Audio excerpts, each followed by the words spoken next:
करके अमेरिका चर्चा में है पायल। ठीक है, टैरिफ कार्ड को लेके, व्यापार को लेके, एक्सपोर्ट और इंपोर्ट को लेके। तो किस तरीके से एक्सपोर्ट इंपोर्ट का एक दूसरे कंट्री पर इफेक्ट पड़ रहा है, आज हम इसकी चर्चा करेंगे। जिसमें लगभग ये जो घटनाएं हैं 12 हैं, 12 इंसिडेंट है। कितनी?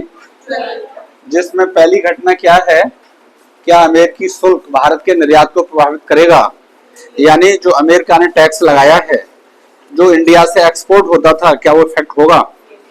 ओके, हिंदी में इसलिए बोलना पड़ रहा है क्योंकि हिंदी के बच्चे काफी हैं। ठीक है, लेकिन हाँ, तो बाकी लेकिन आपको मिल ही जाता है पूरा। ठीक है, तो देखिए चिंता का विषय है, लोगों में तरह तरह के क्वेश्चंस पुटअप हो रहे हैं कि आखिर अब यूएसए की वजह से भारत का व्यापार औंधे मुंह गिर सकता है, डिक्लाइन हो सकता है, इंक्रीजिंग हो सकता है, डिक्रीजिंग हो सकता है, इफेक्ट नेगेटिव और पॉजिटिव पड़ सकते हैं। टैरिफ वाउचर का नाम तो आप सुन ही रहे थे कई दिनों से, और आपने देखा है जब कोई टैक्स इंक्रीज या डिक्रीज होता है तो बहुत सारी चीजों पर सरकार पर भी असर पड़ता है। जैसे जीएसटी डाउनफॉल हुआ है या जीएसटी इंक्रीज हुआ था, उससे आपने देखा है आने वाले समय में बहुत सारे नुकसान, लॉस हमको उठाने पड़े, लेकिन उसका इंडायरेक्ट किसी दूसरे को लाभ भी हुआ। जीएसटी बढ़ने से सरकार मालदार होती है क्योंकि जनता से कलेक्ट होकर टैक्स जाता है, तो सरकार के पास पैसा बहुत आता है, और सरकार के पास पैसा बहुत आता है तो सरकार एक व्यवस्था है, एक सिस्टम है। सरकार का काम है कि उस पैसे को देश में रहने वाले लोगों के लिए व्यवस्थित अरेंजमेंटेड प्रोसेस में लगाना, जिसमें ट्रेन, फ्लाइट्स, सड़कें, hospitals, IT college, different area में उस पैसे को खर्च करना।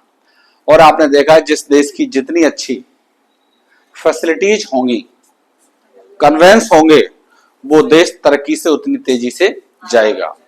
आपने देखा होगा पायल कि बहुत सारे लोग इंडिया के जो टैलेंटेड हैं वो इंडिया को छोड़ के चले जाते हैं क्योंकि उनके लिए उसके अकॉर्डिंग वो फैसिलिटी मुहैया नहीं हो पाती हैं या वो सेटिस्फाइड नहीं हो पाते, और वो किसी फिर दूसरी कंट्री के लिए काम करते हैं। आपने देखा पिछले समय में ये निकल के आया कि भारत के बहुत बड़े इंजीनियर, टेक्निकल, ठीक है, सॉफ्टवेयर इंजीनियर, इलेक्ट्रिक इंजीनियर और डिफरेंट सेक्टर के पर्सन, जब वो डॉक्टर्स, इंजीनियर्स, ठीक है, वो सब कहां चले गए? इंडिया से बाहर चले गए, और अदर कंट्रीज ने उसको डॉलर के सेक्टर में पेमेंट दिया। ठीक है, आज आदमी आपने देखा है जितना ज्यादा पैसा मिलेगा वह काम करेगा, जितनी ज्यादा फैसिलिटीज होंगी वह काम करेगा। अच्छी फैसिलिटी तभी मिल सकती हैं जब सोर्सेस ऑफ इनकम हो, है या नहीं है?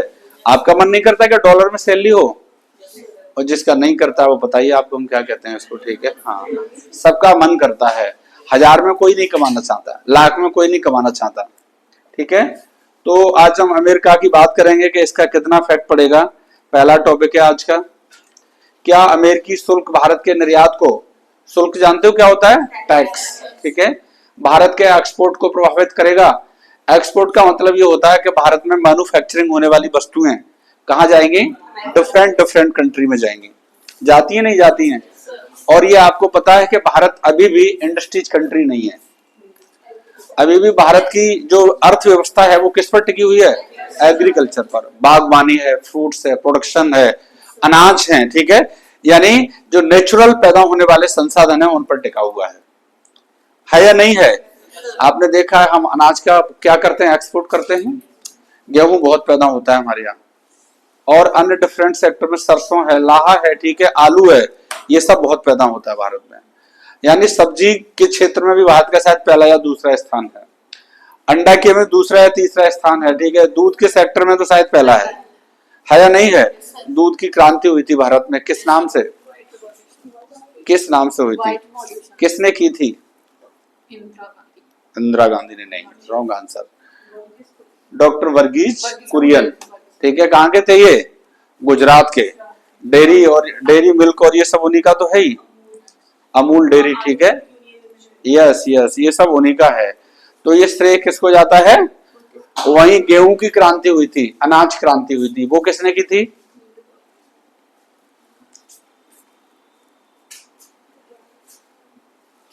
एमएस बोरलॉग है। ठीक है, गेहूं की क्रांति हुई या नहीं हुई? आपने देखा है कभी ऐसी स्थिति होती थी भारत में, या स्वामीनाथन इंडिया में की और बोरलॉग वर्ल्ड लेवल की क्रांति थी, ठीक है।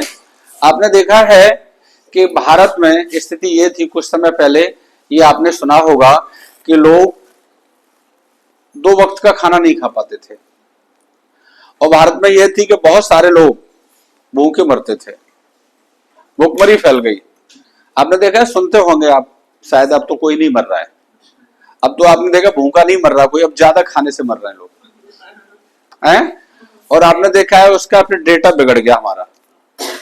भारत की जो फिजिकली फिटनेस थी वो बहुत अच्छी थी, लेकिन पिछले 10 साल में डाटा निकल के आया है कि सब लोग मोटे होने लगे हैं, यानी श्रम कम कर रहे हैं, डाइट ज्यादा ले रहे हैं, तो होंगे या नहीं होंगे, यानी भारत का फिजिकली हेल्थ भी गड़बड़ हुआ है। यस, ठीक है, क्योंकि आपने देखा होगा हर क्षेत्र में, हर कंट्री में लाइफ स्टैंडर्ड की कुछ गतिविधियां होती हैं, जीवन जीने की कुछ शैली होती है नहीं होती हैं? आ जाओ। और कहाँ ये सब लोग? आपका ट्रेन लेट होता है, हम क्लास को लेट करवा देंगे, ठीक है। 10 बजे से आपकी क्लास करवा रहे हैं,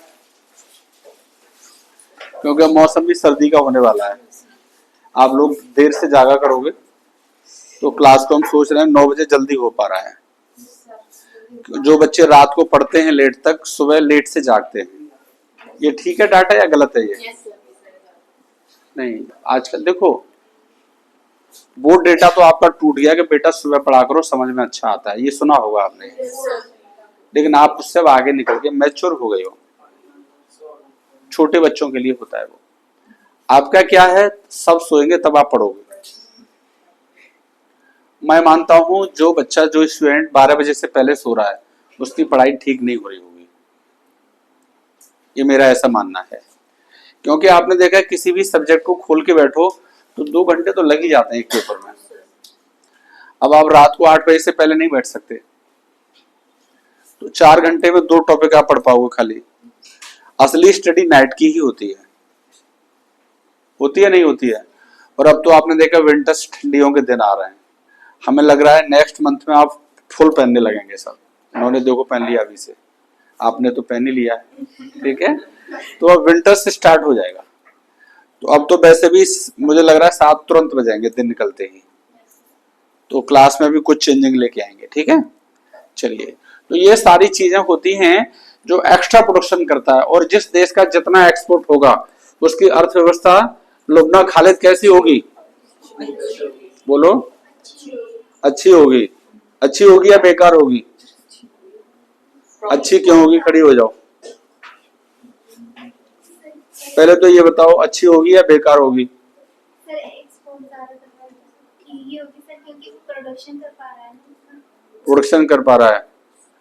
अच्छा, अच्छी क्यों होगी ये बताओ। चलो हमने बात मान ली इनकी, ठीक है। तो अच्छी क्यों होगी?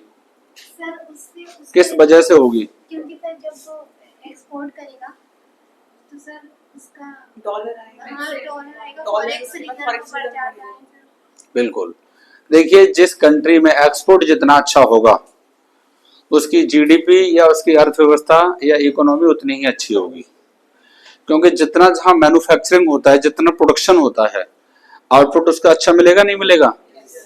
अब आपने देखा है जो नीड्स चीजें होती हैं या डेली रूटीन की चीजें होती हैं वो हम खरीद पाते हैं, और आपने देखा है मैन्युफैक्चरिंग प्रोसेस से व्यक्ति की लाइफ में लग्जरियस आती है, नहीं आती? आपने देखा है अभी भारत की अर्थव्यवस्था क्लोज्ड हो जाए, बंद हो जाए, किसी देश के साथ हमारे संबंध अच्छे ना रहें या लेन देन बंद हो जाए, गिव एंड टेक प्रोसेस बंद हो जाए, तो आपने देखा है हमारी लाइफ में क्या आ जाएगा? ठहराव आ जाएगा। अब ये टी शर्ट पहन रखा है आपने, ये नहीं मिलेगा फिर आपको पहनने को, ये हो सकता है इंग्लैंड ने बनाया होगा। आपने देखा होगा विदेशी वस्तुएं कुछ लग्जरी ज्यादा होती हैं, सुंदर भी ज्यादा होती हैं, नहीं होती हैं? बिल्कुल होती हैं। आपने देखा है कुछ कार हैं जो हमारे इंडिया में नहीं बन पा रही हैं, विदेशी गाड़ियां बहुत अच्छी, जैसे रेंज रोवर है या नहीं है? और बताओ, डिफेंडर, और कौन सी? फॉर्च्यूनर है। ठीक है। और आपने देखा है हमारे जो इंडिया में गाड़ियां बन रही हैं वो कैसी हैं, आप देख रहे हैं, ज्यादा अच्छी नहीं है। टाटा की कोई गाड़ी में गाड़ियां है क्या? बंदे ना टाटा से डीआर सर ने ऐसे ऐसे क्लास में बोला था, नाराज हो जाएंगे हमसे, ठीक है। तो आप भी बताइए जो इंडिया में गाड़ियां बन रही हैं वो सब काम चला हुआ है, लेकिन विदेशी गाड़ियों को देखिए क्या ड्यूरेबल हैं, क्या लग्जरी बनाई गई है ना। और आपने देखा ये सब कैसे यूज करने को मिलेंगे विदेशी वस्तुओं के लिए। शुरू में इसीलिए बहिष्कार किया जाता था कि भारत का मोटा पैसा विदेश को जा रहा था, लेकिन अब ऐसा नहीं है। हम यदि एक व्यापार दूसरे देश के साथ नहीं करेंगे तो आपने देखा हमारी लाइफ में ठहराव आ जाएगा नहीं आ जाएगा। हो सकता है ये जो चश्मा इंडिया में बना है इससे अच्छा विदेश में मिल जाए आपको, लेकिन उसके लिए क्या खर्च करना पड़ेगा? पैसा खर्च करना पड़ेगा। अर्थव्यवस्था आपकी अच्छी होनी चाहिए। चश्मे भी लाखों रुपए के बनते हैं, लेकिन आप 100 रुपए का लगा रहे हैं तो कह रहे हैं इससे अच्छा कोई है ही नहीं है। उसकी ट्रांसपेरेंसी है या नहीं है, वो कंफर्टेबल है। एक टी शर्ट आपने देखा हम इंडिया में बनी हुई पहन रहे हैं तो उसकी कॉस्ट हो सकता है 200 रुपया हो या 1000 हो। वही अब सर्दियां आ रही हैं, आपने देखा विंटर्स की जैकेट जैकेट 1 लाख रुपए की है, 2 लाख रुपए की है। क्यों? आपने देखा है हम लोग 6 कपड़े पहनेंगे भारत में बने हुए तब भी ठंड नहीं बचेगी। ऐसे करते रहोगे आप सर्दियों में, ऐसे करते रहोगे। लेकिन हो सकता है एक फॉरेन जैकेट ऐसी है कि आपने पतला सा टी नेक पहन लिया, ऊपर से जैकेट डाल लिया, उसका टेम्परेचर मेंटेन कर दिया उसने। तो ये किसकी देन है? आपकी क्या अच्छा होना चाहिए? अर्थव्यवस्था अच्छी होनी चाहिए। खाना भी आपने देखा है किसी ने नाप के रोटियां खाई हैं 15, तब उससे 2400 कैलोरी मिला है। और किसी ने एक ग्लास में सेक लिया है खाली, 2400 कैलोरी उससे मिल गया। बताओ कौन सा अच्छा भोजन है? जो सेक है, उससे आप मोटे भी नहीं होंगे, एक्स्ट्रा वेस्ट यानी वेट नहीं बढ़ेगा आपकी बॉडी का, फिट रहेंगे, कंफर्टेबल रहेंगे। तो आपने देखा quality is very necessary for success life. Quality से समझौता नहीं होना चाहिए।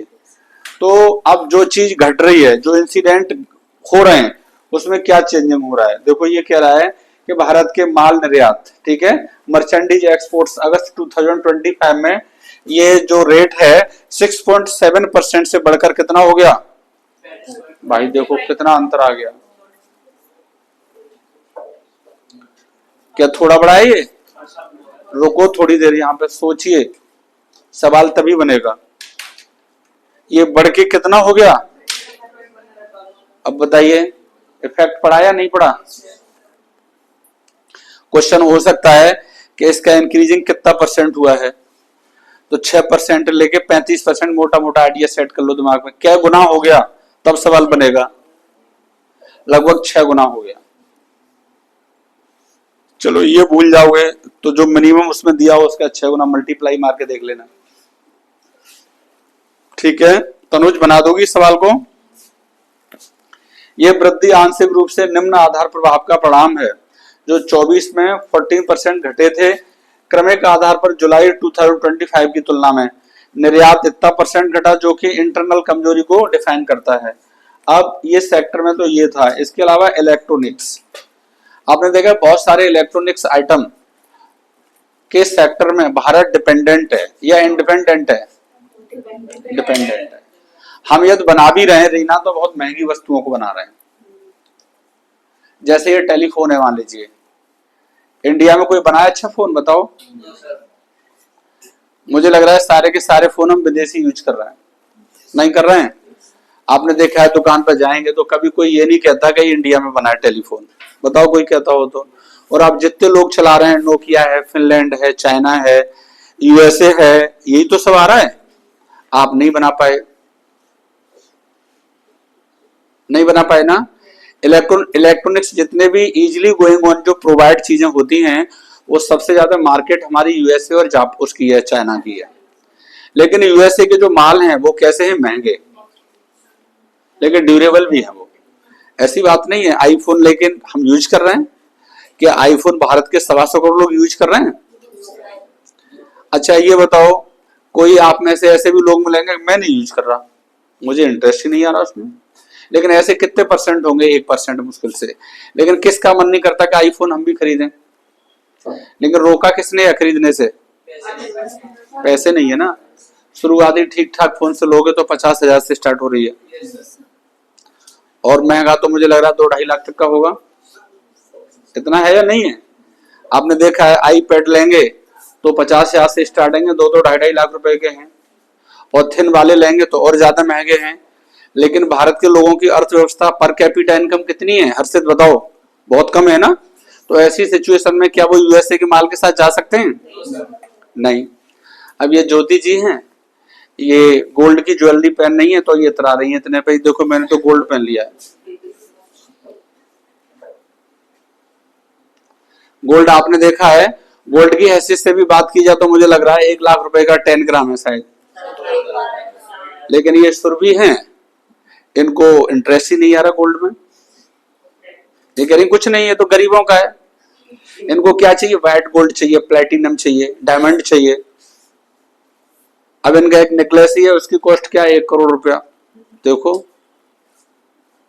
अब 1 करोड़ का तो ये भी पहनना चाहती थी, लेकिन इनके बस सपने आए और सपने बन के रह गए।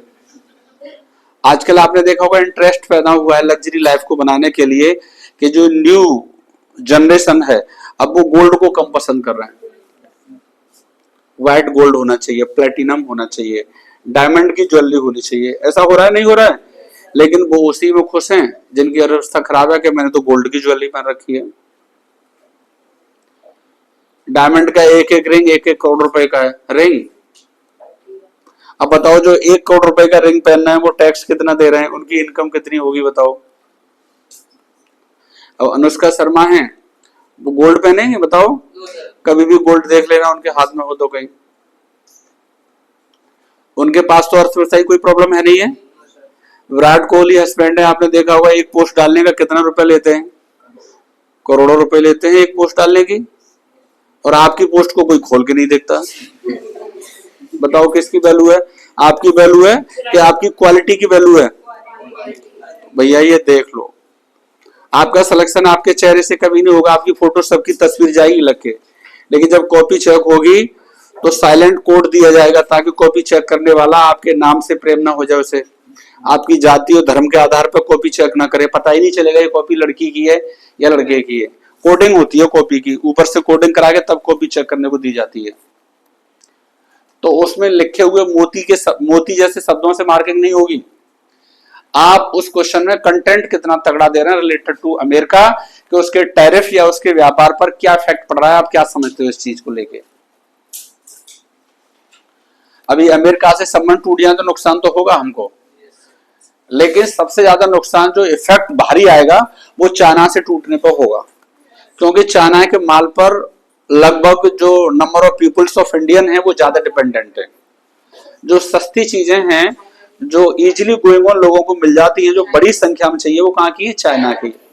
चाइना ने पटाखे से लेके, बंदूक से लेके, मोबाइल से लेके, फैन से लेके, एसी से लेके, बोट से लेके, कपड़े से लेके, पानी की बोतल से लेकर के, और यहाँ तक है हगीज। सुन रहे होंगे आजकल, नहीं सुना आपने? उसने क्या नहीं बनाया ये बता दो। अरे बनाया है ना, उसने कोई चीज छोड़ी है? और आपने देखा है हमारी लड़ाई चाइना से खूब रहती है, लेकिन उसके बावजूद भी एक दोस्ती की निगाह भी रहती है। फॉरेन पॉलिसी को हम उसके प्रति क्लोज किया हमने कभी? क्योंकि क्लोज करेंगे सामान नहीं मिलेगा तो भारत के लोग ही भारत की सरकार को दौड़ाएंगे।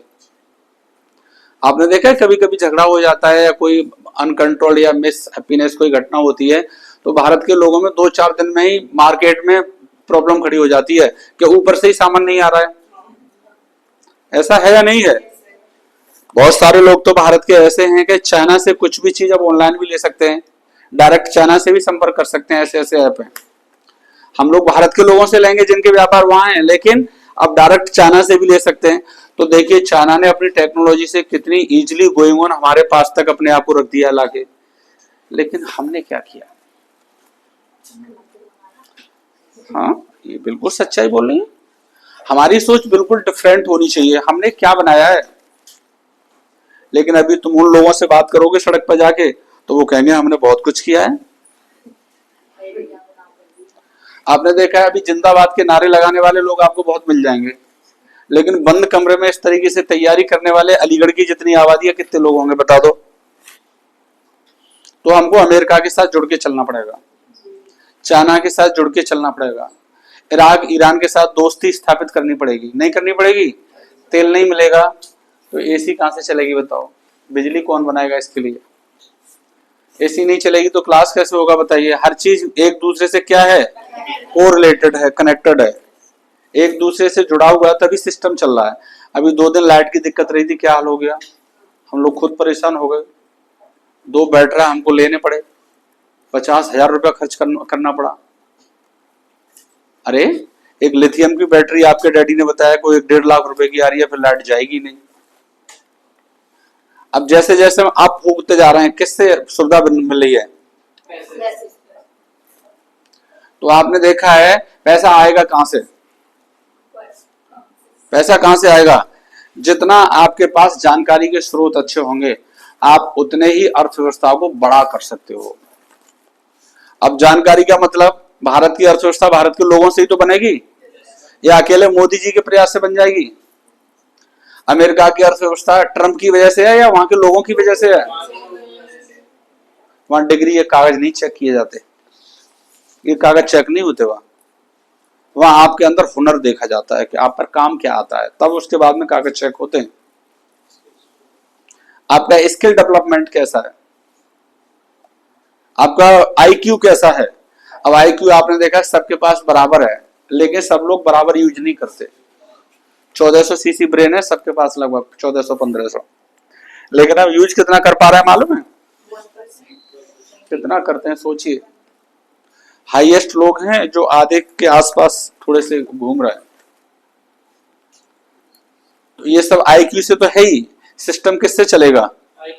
अब देखो अमेरिका को पता है सामान महंगा होगा, उसके बावजूद भी लोग खरीदेंगे, ठीक है? तो डियर, माल निर्यात यानी मर्चेंडीज एक्सपोर्ट्स क्या होते हैं? देश में उत्पादित वस्तुएं जो विदेशी बाजारों में बेची जाएंगी। इस रजिस्टर को या इस फोन को हम बनाएंगे और बेचेंगे तो क्या होगा? निर्यात होगा, ठीक है? आयात क्या होगा? जिन चीजों को हम मंगाएंगे, इंपोर्ट और एक्सपोर्ट। और आपने देखा इंपोर्ट ज्यादा होगा तो हम गरीब हो जाएंगे, एक्सपोर्ट ज्यादा करेंगे तो हम मालदार हो जाएंगे, तभी तो आउटपुट आएगा। इंपोर्ट का मतलब है हम किसी भी चीज पर डिपेंडेंट हैं। ये इंडियन इकोनॉमी में क्वेश्चन लिखवाया जाएगा, डिफरेंस बिटवीन एक्सपोर्ट और इंपोर्ट। तो आप बेहतर चीज, अच्छा इस क्वेश्चन को कनेक्ट करके भी लिखवा सकता है। अरे किसी चीज को हम ज्यादा मांगेंगे तो आपने देखा है हम इतना अच्छा परफॉर्मेंस नहीं दे सकते, दे सकते हैं?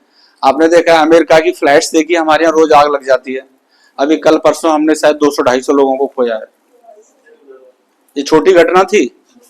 जिन लोगों ने खोया है उनके क्या हालात कब तक रहेंगे, वो कभी भूल पाएंगे इसको?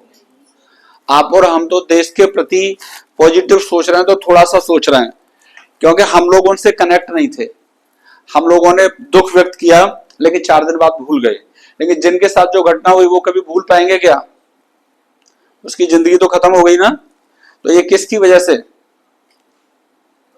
कहीं ना कहीं टेक्निकल फॉल्ट था उसमें, टेक्निकल फॉल्ट था। और टेक्निकल फॉल्ट दूर किससे होता? जीनियस लोग होते। जीनियस लोग होते तो टेक्नोलॉजी क्या करते? डेवलप करते।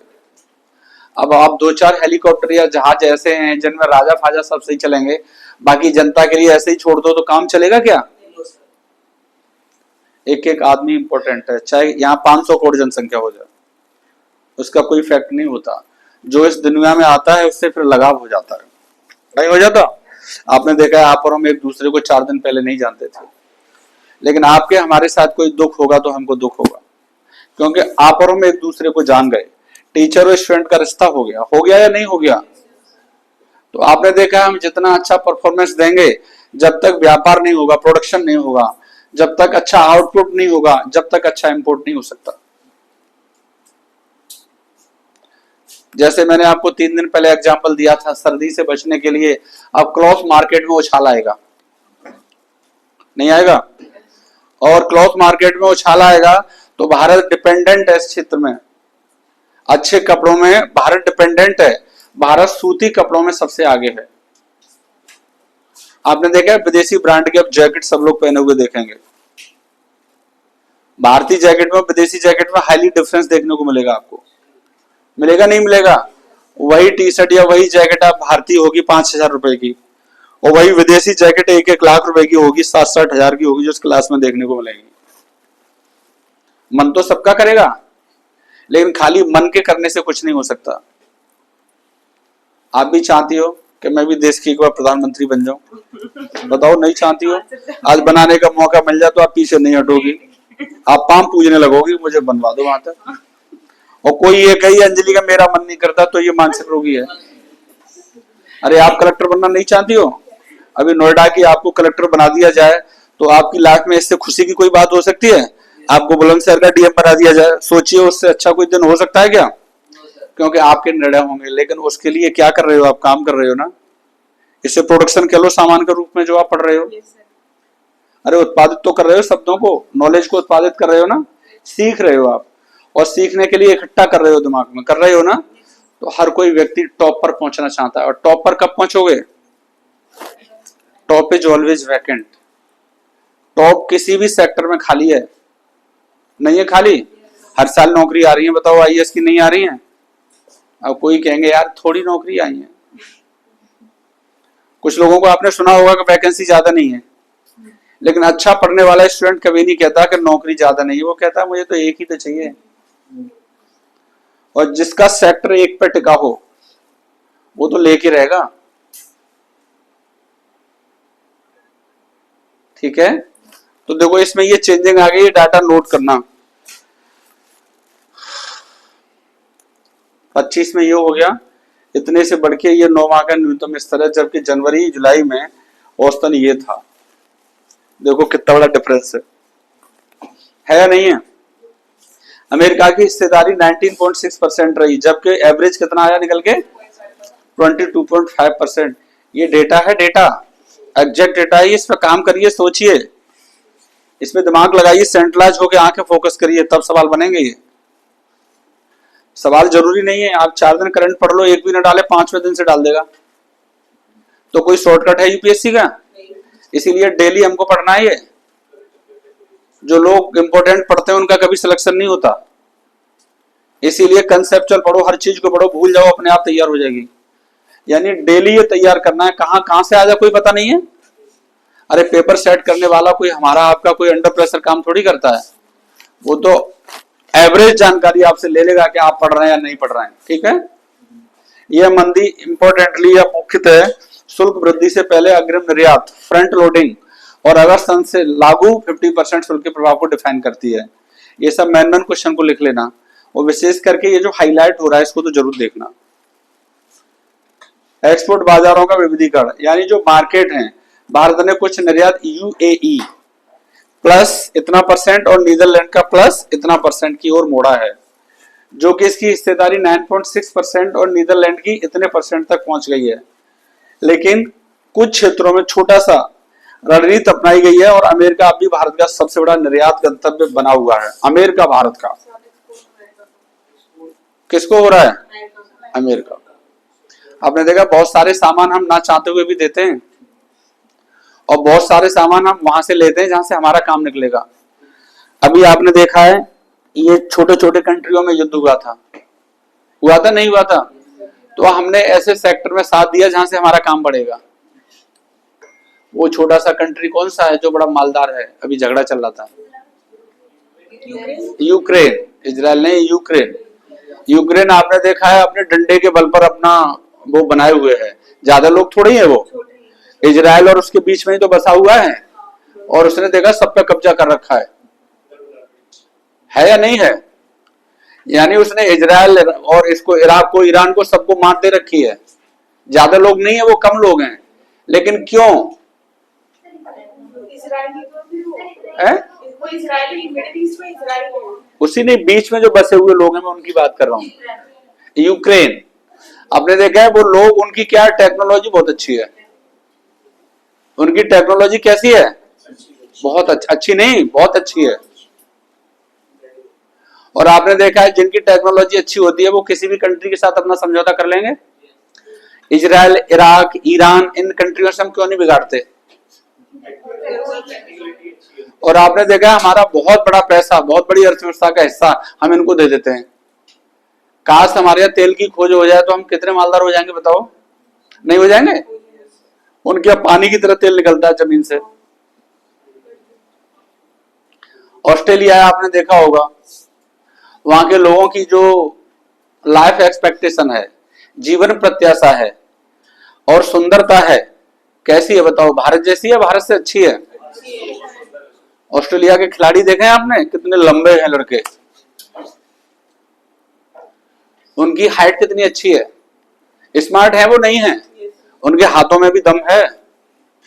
मुझे लग रहा है वर्ल्ड कप हमेशा वही जीत के ले जाते हैं।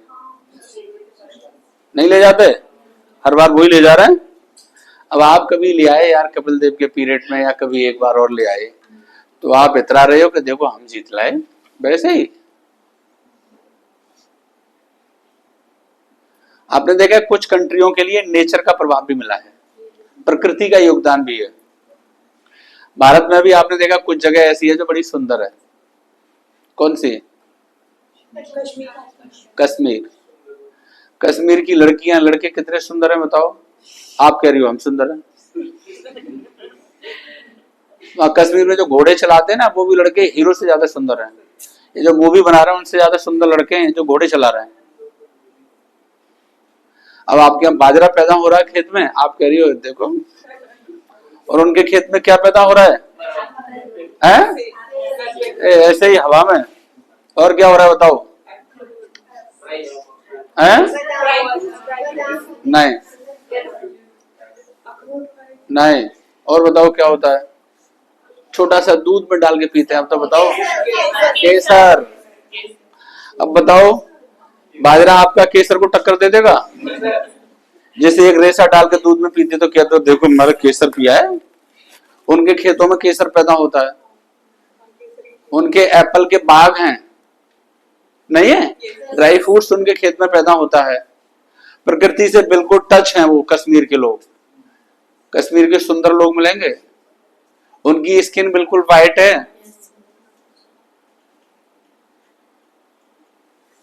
वहां सुंदरता कूट कूट के भरी हुई है लोगों में। ठंडा प्रदेश है, हम आपने देखा गर्म प्रदेश में रह रहे हैं। हमारा जो एटमॉस्फेयर है वो कैसा है, ये भी हम इससे झेल रहे हैं। क्या कश्मीर के लोग एसी लगाने की जरूरत है उनको?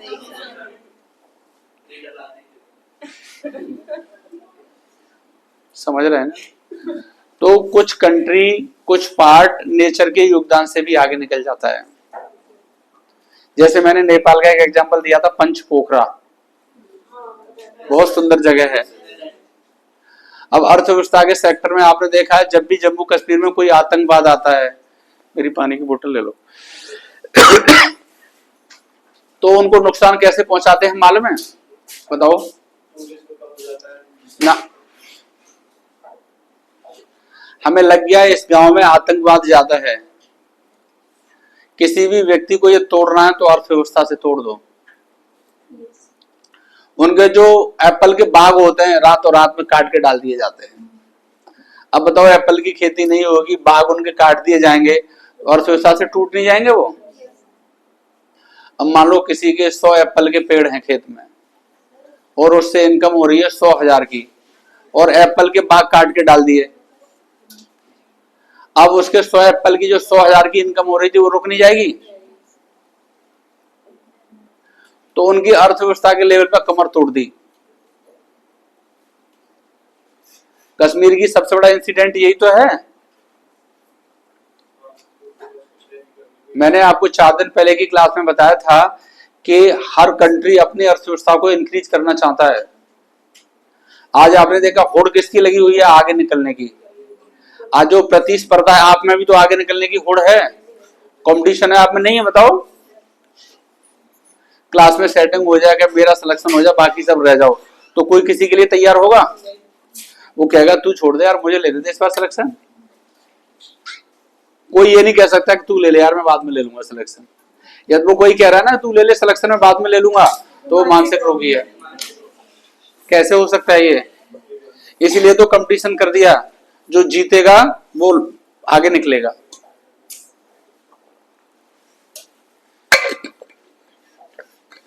अब शुल्क का क्षेत्रीय प्रभाव, जैसे मैंने बताया था कि जीएसटी कुछ सेक्टर में बहुत है, कुछ सेक्टर में कम है। जैसे कैंसर की दवाइयां हैं, उनमें कितना 40% है। क्यों? वो तो एक बहुत ही क्रूशियल चीज है, तो उस पे ज्यादा यस, वो किसी को भी हो सकता है, जरूरी नहीं है मालदार आदमी हो, वो कोई गरीब आदमी भी हो सकता है। तो दवाइयों से टैक्स बिल्कुल हटाया गया है, लेकिन वही क्रीम आप मुंह पे लगा रहे हो सुंदर बनने के लिए, तो वहां भी सरकार रहम खा रही है। अरे यार, ये पता नहीं क्रीम कैसे लगाएगा, सुंदर नहीं बन पाएगा, इस पे 0 टैक्स कर दो। किया है सरकार ने, उस पे 40% लगा दिया। अरे जिस पे पैसा होगा वही तो लगाएगा, खरीदेगा। तो आपने देखा है जो लग्जरी चीजें हैं उस पर जीएसटी क्या कर दिया, हाईएस्ट। अब वो सरकार का फिक्स कितना भी हो सकता है, ठीक है। किसान के ट्रैक्टर पे कितना टैक्स है, क्या परसेंट है बताओ? 40। क्योंकि वो लग्जरी में आता है ना, खेत में चलता है। तो फिर क्यों मुंह खट्टा कर रही हो हैं? वो रीना बोलती है गजब आंसर, ट्रैक्टर पे कोई टैक्स नहीं है, क्योंकि वो लग्जरी में नहीं आता, वो किसान का मशीनरी है, उससे खेती होती है। ट्रैक्टर पे कोई टैक्स नहीं आता। और मोटरसाइकिल पे टैक्स है, मोटरसाइकिल पे टैक्स है, कार पे भी है। किसान की जो वस्तुएं उन पर सब्सिडी दी गई है, ना कि टैक्स दिया गया है। आपने देखा है आजकल अखबार में पढ़ रहे हैं कि डीएपी खाद के पीछे लोग लट चल रहा है, लड़ाई हो रही है। नहीं सुनना अखबार में? आपको पता रहना चाहिए, क्योंकि आलू की बुवाई हो रही है, लाह की बुवाई हो रही है, और कोई शायद और क्या बोया जा रहा है बताओ, जो भी होगा। तो उसके लिए डीएपी चाहिए। डीएपी का काम क्या होता है? उसमें नाइट्रोजन होता है, फास्फोरस होता है, एनपीके, कई चीजें होती है ना उसमें। खेत में गर्मी करना, गर्मी करेगा तो मिट्टी कैसी हो जाएगी, फुसफुसी हो जाएगी। फुसफुसी हो जाएगी तो पौधे उससे क्या हो जाएंगे, उगाएंगे, अंकुरित हो जाएंगे। अंकुरित हो जाएंगे तो उसमें एनर्जी मिलेगी, एनर्जी मिलेगी तो उसमें वस्तुएं या फल ज्यादा लगेंगे। इसीलिए किसान आजकल डीएपी के लिए लड़ रहा है। डीएपी पे टैक्स नहीं लगता, जो सब्सिडी सरकार देती है। जो 1000 रुपए का कट्टा आपको बेचा जाता है वो सरकार को पड़ता है 1500 का और 2000 का, वो किसान का आइटम है। बीज, सीड्स, पेस्टिसाइड्स, जितनी भी चीजें हैं, या घरेलू गैस है, बहुत सारी कैंसर की दवाइयां हैं और दवाइयां हैं, जीवन रोधी दवाइयां हैं, जो एक तरीके से जरूरी है मानव के लिए और मानव ले नहीं सकता, उस पर सरकार टैक्स जो होता है वो खुद झेलती है, सब्सिडी देती है सरकार। ये जो एलपीजी गैस सिलेंडर आपको मिलता है, मुझे लग रहा है कम से कम 1500 का 2000 का सरकार को पड़ता है, और सरकार आपको 1000 में दे रही है। 1000 रुपए सरकार खुद झेलती है। तो सरकार भी आप जीवन जिए, आपके साथ खड़ी है। आपने देखा है, मैंने बताया था कि फ्री और नेसेसरी एजुकेशन आपको दिया जा रहा है, उस पर खर्चा नहीं आ रहा है। अच्छा ये बताओ, एमडीएम ऐसे फ्री में तैयार हो रहा है क्या? एमडीएम पे करोड़ों रुपए का प्रोजेक्ट है, इसमें प्रदेश सरकार और केंद्र सरकार दोनों मिलकर झेलते हैं, दोनों वहन करते हैं। वो फ्री में ही तो दिया जा रहा है, किताबें फ्री में दी जा रही है, यूनिफॉर्म फ्री में दिया जा रहा है। टीचरों की सैलरी कितनी है बताओ, सोचो, वो सब आप पे ही तो खर्च हो रहा है। करोड़ों रुपए एक एक जिले में बांटे जाते हैं टीचरों को सैलरी के रूप में, करोड़ों रुपए से स्कूल बनवाए जाते हैं, करोड़ों रुपए एमडीएम पे खर्च हो रहा है। नहीं हो रहा है? ये पूरा जो खर्च हो रहा है ये सब कहां से जा रहा है? ये जो आपसे जीएसटी लिया जा रहा है, जो टैक्स आ रहा है, उससे दिया जा रहा है। ये जो आपको नौकरी दी जाती है, जो सैलरी मिलती है, वो कहां से आती है? इसी जीएसटी के पैसे से। अब सरकार पे क्या भगवान जी डालते हैं ऊपर से पैसे? समझ गए? रुपया, पैसा आता कहां से और जाता कहां है? 1 रुपया है, 1 रुपए में 10 पैसे कहीं से आ रहे हैं, 5 पैसे कहीं से आ रहे हैं, कारपोरेट टैक्स से आ रहे हैं, नगर निगम से आ रहे हैं, वाटर टैक्स से आ रहे हैं, हाउस टैक्स से आ रहे हैं। अब जैसे घर है, घर बनाया आपने, खरीदा आपने, लेकिन उसके बावजूद भी हाउस टैक्स देते हो आप। सरकार ये एहसास कराती है सब चीज हमारी है, तुम खाली यूज कर रहे हो। अरे सरकार ने 1 रुपया लगाया आपके घर में, लेकिन आप हाउस टैक्स दे रहे होंगे। खेत आपका है गांव में, लेकिन लगान दे रहे हो आप, नहीं दे रहे हो? लगान देना पड़ रहा है आपको। ये जो सड़कों पे चलते हो आप, उसका भी टैक्स देना है आपके लिए। बिजली आपको पैसे से सरकार दे रही है, नहीं दे रही है? ड्रेनेज टैक्स देना पड़ेगा आपको, जो नाली निकली है, जो साफ सफाई होती है, उस पर टैक्स देना है आपको। कूड़ा वाला सरकारी गाड़ियां हैं, वो भी पैसा लेंगे आपसे, ले रहे हैं पैसे वो, देखो वो भी लग गया है। सब जगह टैक्स है, मेंटेनेंस टैक्स है, कॉलोनियों का नहीं है। आपके गांव में घर बना हुआ है उसका भी टैक्स है। अब सरकार ने एक और काम किया, जो गांव में लोग घर बनाते हैं वो भी नक्शा पास कराएंगे। इस सरकार ने किया है नहीं किया? जिला पंचायत नक्शा पास करेगी, जो डिस्ट्रिक्ट बोर्ड होती है। आप गांव में घर बनाओगी तो यहाँ आपको नक्शा देना पड़ेगा, तो डिस्ट्रिक्ट बोर्ड जो बैठा हुआ है वो पास करेगा, वो पास कर देगा, उतना ही बनाओगे। आप उससे ज्यादा बनाओगे तो आप पर पेनल्टी लगेगी। जैसे शहर में आप घर बनाते हो तो उससे डेवलपमेंट अथॉरिटी से नक्शा बनवाना पड़ता है, उसका 1-2 लाख रुपए आपको जमा करना पड़ता है, छोटे से घर का, आपने देखा होगा। दुकान बनवाओगे तो उसका और ज्यादा टैक्स देना पड़ेगा। तो आपने देखा सरकार हर तरीके से इन्वॉल्व है या नहीं है? ये जो मैं पानी पी रहा हूँ, और आपके घर में पानी किससे आ रहा है? आरओ से आ रहा है, तो इंडिविजुअल आप खरीद ही रहे हैं। बाकी नल से आ रहा है, जो नल से चलते हैं वो भी टैक्स देना है आपको। नल का बिल आता नहीं आता है? आता है भाई, नल का बिल देना पड़ रहा है। बिजली आ रही है उसका बिल देना पड़ रहा है। गैस अब आएगी, घर घर पहुंचेगी, फ्री में पहुंचेगी, शुल्क देना पड़ेगा आपको। ठीक है, तो ये सब क्या है, चलता किससे? एक सिस्टम आपने देखा है, पैसा हम कमा भी रहे हैं और खर्च कर रहे हैं, केवल एक एक दिन काट रहे हैं जीवन का। रोटेट लाइफ है या नहीं है? सोचो, गहराई से सोचोगे तो लाइफ है क्या? लाइफ एक सुव्यवस्थित व्यवस्था है, एक सिस्टम है, ये अरेंजमेंटेड लाइफ है। अब इस चक्र में कौन व्यवस्थित तरीके से जी रहा है, कौन अनअरेंजमेंटेड तरीके से जी रहा है, कौन सिस्टम में रह रहा है, कौन सिस्टम में नहीं रह रहा है। आपने देखा है 50 लोग हैं, कोई भूखा मर रहा है 50 में, कोई कार से चल रहा है, कोई साइकिल से चल रहा है, या सब पे साइकिल है, या सब पे कार हैं, या सब पे लग्जरी घर हैं।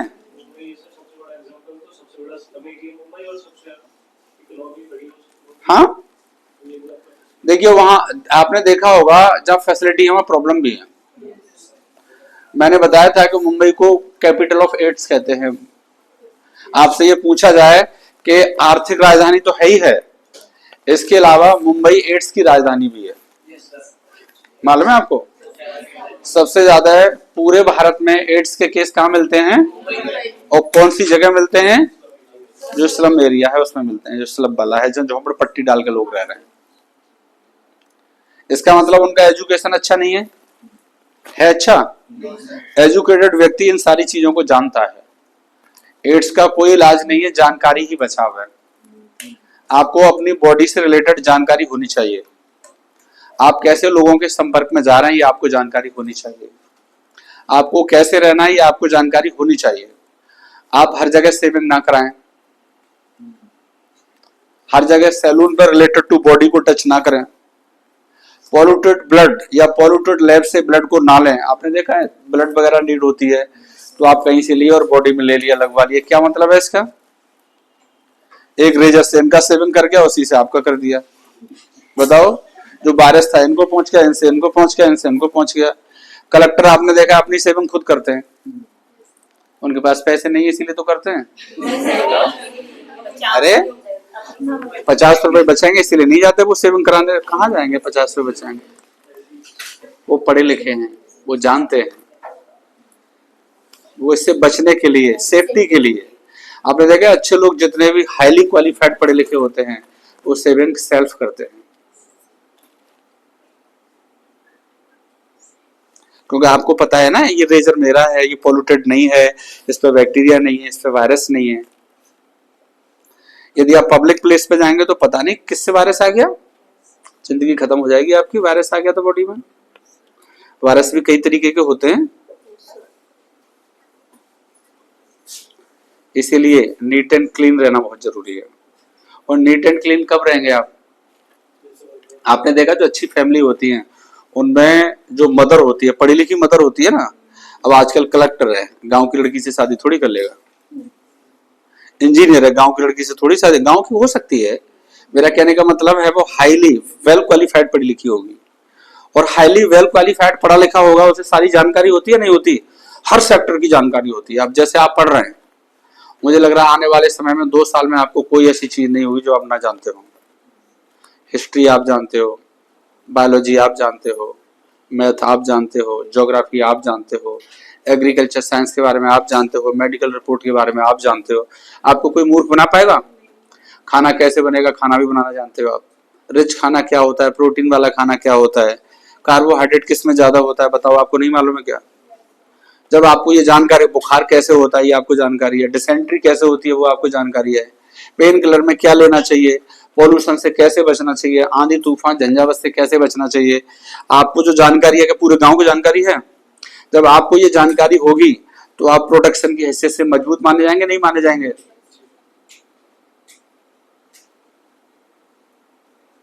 समझ गए ना? जितनी अच्छी एजुकेशन होगी आप उतने ही सेफ्टी पर्पज से मजबूत माने जाएंगे। अभी डीएम यहाँ आ जाए, मुझे लग रहा है इसे पढ़ाने लग जाएंगे, उनको जानकारी है। अभी हॉस्पिटल में चले जाएं तो पूछ लेंगे आपकी आंखों में क्या हुआ है, आपको फीवर कैसे आ रहा है, वो डॉक्टर को बुला के कहेंगे कौन सी दवाइयां दे रहे हो, उनको मूर्ख नहीं बना पाएगा क्योंकि वो पढ़ के आए ना। बहुत सारे एमबीबीएस है वो भी डीएम है, आपने देखा होगा। इंजीनियर हैं वो जानते हैं सॉफ्टवेयर क्या होता है, इलेक्ट्रिकल क्या होता है, ऑप्टिक्स क्या होता है, एडवांस इलेक्ट्रॉनिक्स क्या होती है, वो नहीं जानते? इंजीनियर जानता है सब, वो सब पकड़ लेगा 2 मिनट में। कम्युनिकेशन क्या होता है वो जानता है ना, कहीं भी चला जाए आईएएस, उसे कोई मूर्ख बना लेगा क्या? तो जितने, यानी कुल मिला के अर्थव्यवस्था पे बात आ रही है। प्रत्येक कंट्री रवीना इस होड़ में लगा हुआ है कि मैं कैसे आगे निकलूं, उसी के लिए टैक्स को लेकर लड़ाई हो रही है कि तुम हमारे साथ जुड़ के रहोगे तो कितना परसेंट दोगे, कितना परसेंट लोगे, हमारे यहाँ व्यापार करोगे तो तुमको इतना देना पड़ेगा, हमारे यहाँ व्यापार नहीं करोगे, उन्हें मालूम है भारत अमेरिका में व्यापार करेगा इतना पैसा कमा रहा है तो उससे इतनी इनकम हमको भी होनी चाहिए। अमेरिका या अन्य कंपनियां, आपने देखा कोका कोला, पेप्सी, लिम्का और ये सब हैं, ये सब विदेशी कंपनियां हैं या नहीं है? कई सारी आइसक्रीम है जो विदेशी हमारे यहाँ खाते हैं। बर्गर और पिज्जा आपने देखा होगा, कई सारे डोमिनो फोमिनो, कहाँ के हैं ये सब? इंडिया के हैं कोई? उनके मसाले वहां के, उनका टेस्ट ही ऐसा है कि हम एक बार खा लें तो मन करता है रोज खाया जाए। कृत का नहीं करता है मन, लेकिन हम कंट्रोल ही तो करते हैं, नुकसान हो जाएगा, ज्यादा चीज खानी ठीक नहीं है। अब इतना हम खाएंगे जितना यूज करेंगे, एज ए मैन्युफैक्चरिंग मान लो फिर तो, अरे वहां प्रोडक्शन हो रहा है, यहाँ उनकी सप्लाई हो रही है, तो आप ये बताइए इनकम उनकी हो रही है नहीं हो रही है? हम चाह के भी उनसे अलग नहीं हो पा रहे हैं। अभी कोका कोला, पेप्सी लाना बंद कर दें भारत में, मुझे लग रहा है 10% लोग तो परेशान हो ही जाएंगे। बताओ नहीं हो जाएंगे? बिल्कुल हो जाएंगे, आराम से हो जाएंगे। अभी डोमिनो, पिज्जा, बर्गर ये सब बंद कर दिया जाएगा, भारत में नहीं बिकेगा। अब रोटी वाला पिज्जा बिकेगा भारत का बना हुआ, उसे कोई पसंद करेगा? आजकल ये हो गया है घरों में, मम्मी सुबह को ऑर्डर करके बच्चों को भेज रही है टिफिन लगा के, घर में खाना नहीं बनना है, ऑर्डर रात को आ जाता है कि सुबह बच्चा क्या ले जाएगा, शाम को उस पर चूल्हे पर रोटी नहीं बन रही है, ऑर्डर आ रहा है। और ऑर्डर में कौन सा आ रहा है? सब चाइनीज और ये सब आ रहा है, बाहर का खाना आ रहा है, जंक फूड आ रहा है। उससे क्या हो रहे हैं कि हम समय से पहले बड़े हो रहे हैं, अंदर का जो हार्ट है ये मोटा हो गया, लंग्स मोटा हो गया, पेट मोटा हो गया, शरीर मोटा हो गया, मुंह मोटा हो गया।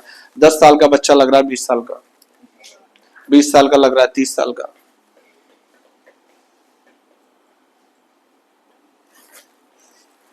समझ गए ये सब? अब इसमें हम देखो गारमेंट्स भी ले रहे हैं, कालीन भी ले रहे हैं, कारपेट्स भी ले रहे हैं, जूट से बने हुए सामान भी ले रहे हैं। ये सब इंपॉर्टेंट चीजें हैं या नहीं है श्रम प्रधान क्षेत्र की हैसियत से? उसके अलावा हम ज्वेलरी भी ले रहे हैं, पत्थर भी खरीद रहे हैं, नहीं खरीद रहे हैं? अरे पत्थर की ज्वेलरी आ रही है, हीरे की ज्वेलरी आ रही है ना। रत्न आभूषण 50% से अधिक शुल्क के बावजूद अगस्त में वृद्धि दर्ज करने में ये देखने को मिला है। आपने देखा है, अब ये क्या है, अति संवेदनशील एरिया जिसमें ये कंट्री आते हैं। संभावित भविष्य के क्वेश्चन कैसे बनेंगे ये देख लेना, किस तरीके से बनेंगे। इससे भारत का व्यापार घाटा बढ़ सकता है, व्यापार घाटा, डेफिसिट देखो, और चालू खाते का संतुलन दबाव में आ सकता है, नुकसान ही नुकसान है। ये आपके घर वालों को नहीं सोचना क्योंकि उन्हें परीक्षा नहीं देनी है, लेकिन आपके लिए चिंता का विषय है। जिस तरीके से एक पिता को कमाने की रिस्पॉन्सिबिलिटी होती है, उसी तरीके से आपको सीखने की रिस्पॉन्सिबिलिटी है ये, कि क्या प्रभाव पड़ेगा। मम्मी को नहीं सीखना कि अमेरिका से और भारत के बीच में व्यापार होने से क्या फर्क पड़ने वाला है, लेकिन आप पे फर्क पड़ेगा, आप सीखेंगे इस चीज को। संवेदनशील क्षेत्र कौन कौन से रहेंगे? वस्त्र, जूते, चमड़ा और कीमती धातुएं। ठीक है। टैरिफ, आयात या निर्यात पर सरकार द्वारा लगाया गया कर, एक्सपोर्ट और इंपोर्ट पर लगने वाला टैक्स, जिसका एम केवल क्या है, घरेलू उद्योग की रक्षा करना और रेवेन्यू कलेक्ट करना। क्या कहलाता है, टैरिफ। ये टैरिफ की डेफिनेशन है। और आपने देखा है कुछ भी कर लो, सारी चीजें घरेलू यूज में ही आती हैं। कार घरेलू यूज में आता है, अब जहाज भी देखा जाए तो इनडायरेक्ट यूज ही है, घरेलू यूज ही है। घर के लोग जाएंगे तो अरे जब आपने देखा है उसका रेंट या फेयर आप देंगे तो सब किसको झेलना है, घर के लोगों को झेलना है ना। फैमिली टूर होता है, आपने देखा फैमिली को खुश करने के लिए। फैमिली आउटिंग होती है किसको, फैमिली को खुश करने के लिए। किताबें खरीदे आई किसको, फैमिली को मजबूत करने के लिए। आपने देखा, ये देखा जाए तो पूरा भारत या पूरा विश्व छोटे छोटे घरों में नहीं बटा हुआ है। अरे हम सब यहाँ से अलग जाके सबके आसियाने हैं, छत है सबके पास, खटिया है सबके पास सोने के लिए, खटिया समझते हैं, हाँ, सबके पास चूल्हा है खाना बनाने के लिए, सबके पास कमरा है, सबके पास किताबें हैं, सबके पास बैग है, सबके पास पानी की बोतल है।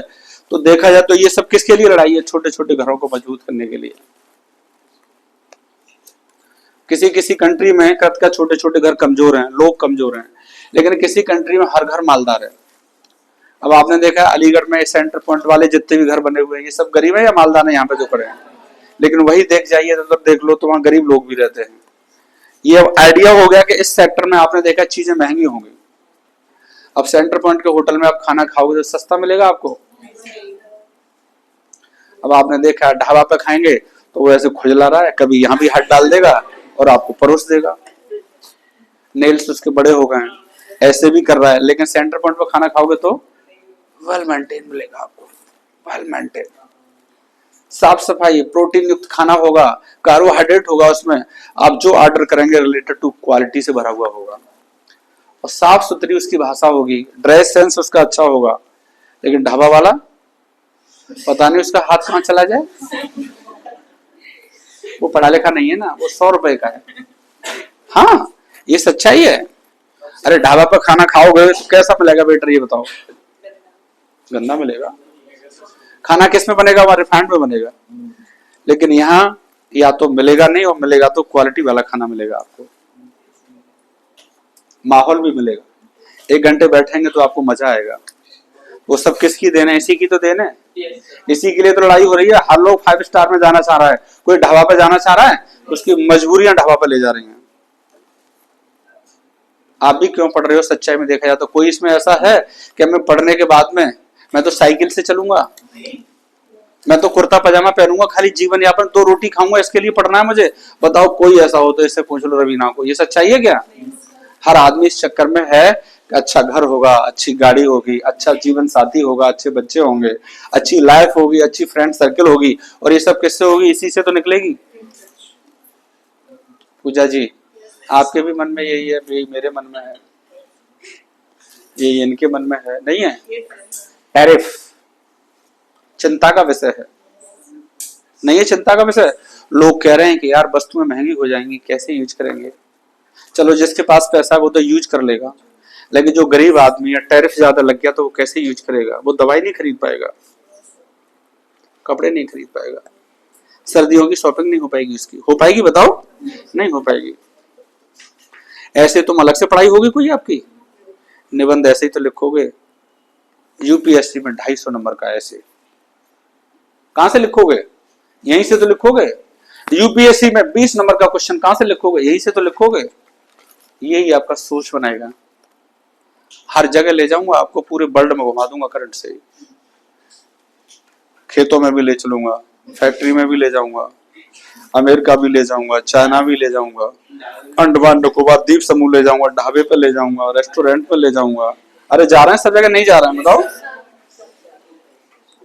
ऐसे कोई आपको दे दो कि बेटा रट के लिख लाना, तो रट के एक ही तो लिख दोगी, लेकिन 100 तरह के ऐसे की सोच कैसे बनेगी बताओ? कैसे बनेगी? ऐसे ही तो बनेगी। ऐसे कभी रट के नहीं लिखा जाता, इंटरव्यू में कभी रट के नहीं बोला जाता, मुख्य परीक्षा में कभी रट के एक प्रश्न नहीं लिख सकते आप।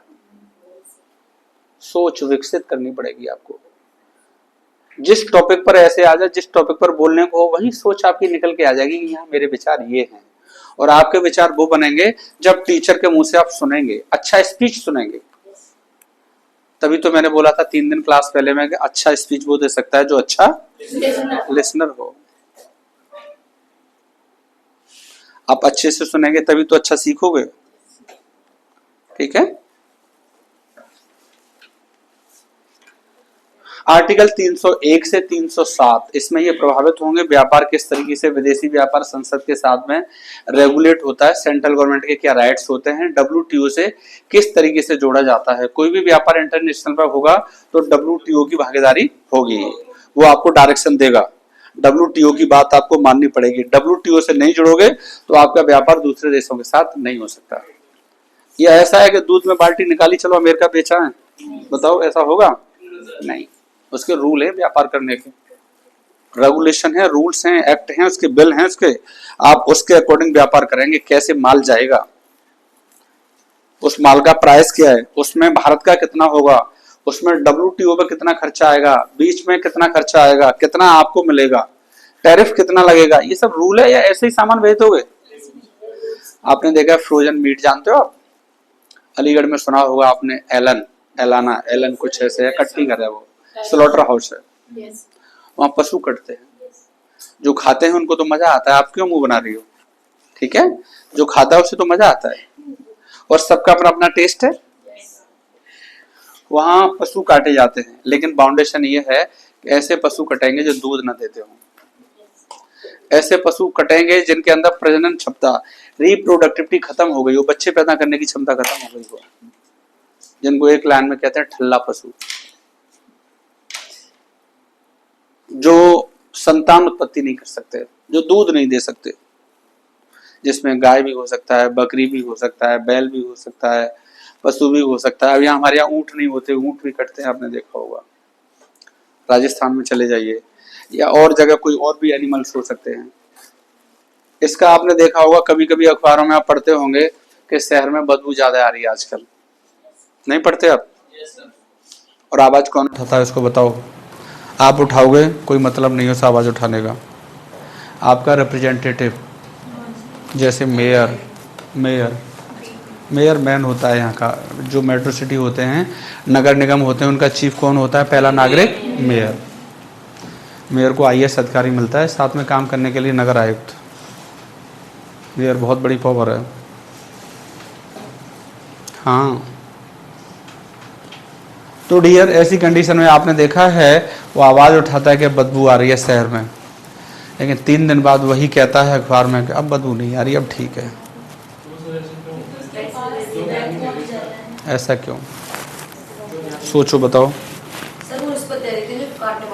लेकिन हम तो नहीं कह सकते, यहाँ पे सामने हम नहीं कह सकते, लेकिन ऐसा ही होता है जो आप कह रही हो।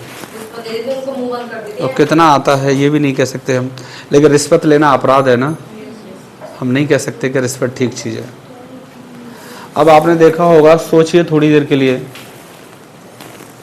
जब ये पशु काटा जाएगा, कहाँ है पेन? यही है ना, चलेगा? मान लीजिए ये पशु काटा जाएगा, इससे ब्लीडिंग होती थी, और ब्लीडिंग होती थी तो ये पूरे सेक्टर में फैल जाता था। जब ब्लीडिंग होगी तो ये सड़ेगा ना, इसमें क्या पैदा होगा? और बैक्टीरिया फिर एटमॉस्फेयर में छोटा छोटा मिल जाएगा ना। और यहाँ पर एटमॉस्फेयर में क्या मानव रह रहा है, तो हवा के संपर्क से ये बॉडी में जाएगा। मानव पॉल्यूटेड होगा, बीमार होगा, किसी को TB बनेगी, किसी को और कोई रोग बनेगा। और क्या होगा, जब ये ब्लड यहाँ जाएगा तो ये धीरे धीरे, आपने देखो कैपिलरीज होती हैं जैसे बॉडी में नसों के द्वारा, ऐसे ही बॉडी में धीरे धीरे ये कहाँ जाएगा? ज़मीन में जाएगा, ऐसे जाएगा। और ज़मीन में नीचे क्या है? पानी है, ये पानी में सॉल्युबल हो जाएगा। और ये सॉल्युबल हो जाएगा तो मानव के लिए पानी की आवश्यकता है, पानी यहाँ से जाएगा, तो पानी पीने वाला कैसा हो जाएगा? पॉल्यूटेड हो जाएगा। रेड वाटर आ रहा था लोगों के पास नलों में, बदबू आ रही थी ना। सोचिए, एटमॉस्फेयर को गंदा करने के लिए स्लॉटर हाउस ही जिम्मेदार है या नहीं है? इसमें फिर प्रयास किया गया, तो जो ब्लड ये ज़मीन पर फैलता था इसे रोका गया। अब बोरिंग किया गया ज़मीन के अंदर, वो ब्लड ज़मीन के अंदर डाल दिया गया। अब पानी पोल्यूटेड नहीं हो रहा है क्या? अब भी तो हो रहा है ना। अब यही जो फ्रोजन मीट है, जो पशु 10,000 का था,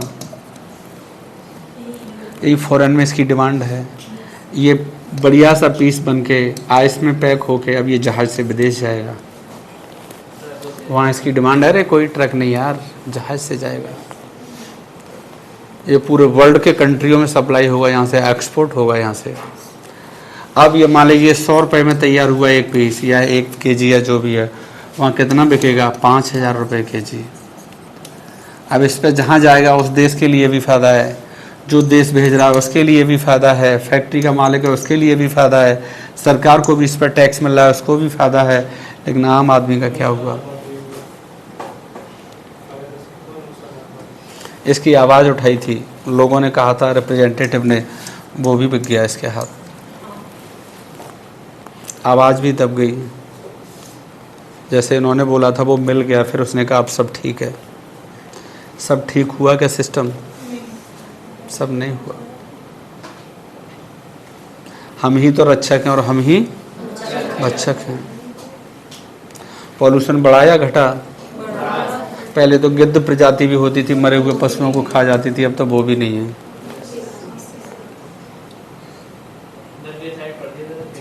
हमें नहीं मालूम कहाँ है, हमने सुना है।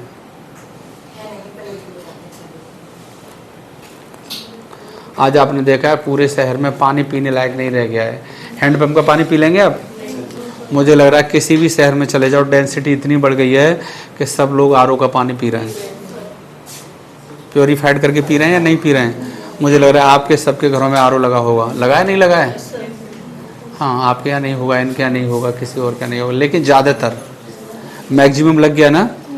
और जब यही जहाँ पानी आरओ नहीं होगा तो ये पानी हैवी है, ये बॉडी में जाएगा, दिखाई नहीं देगा इसमें है क्या। लंग्स खराब जल्दी होंगे, किडनी जल्दी खराब होंगी, आंखें जल्दी खराब होंगी। और जब ये सब पार्ट प्रभावित होंगे तो बॉडी नष्ट नहीं होगी आने वाले समय में जल्दी। ठीक है, कोई बात नहीं, लेकिन व्यापार की बात चल रही है आज। तो टैक्स कैसे लग रहा है, भारत का संविधान का आर्टिकल भी कैसे प्रभावित हो रहा है। 92 में क्या एक्ट बना था, सेंट्रल गवर्नमेंट ने एक्सपोर्ट और इंपोर्ट को कंट्रोल करने के लिए क्या प्रतिबंध लगाए थे, जिसमें WTO के साथ क्या समझौता हुआ था। कहीं भी कोई किसी प्रकार का विवाद है तो हम कहाँ चुनौती देंगे, कौन से कोर्ट में जाएंगे?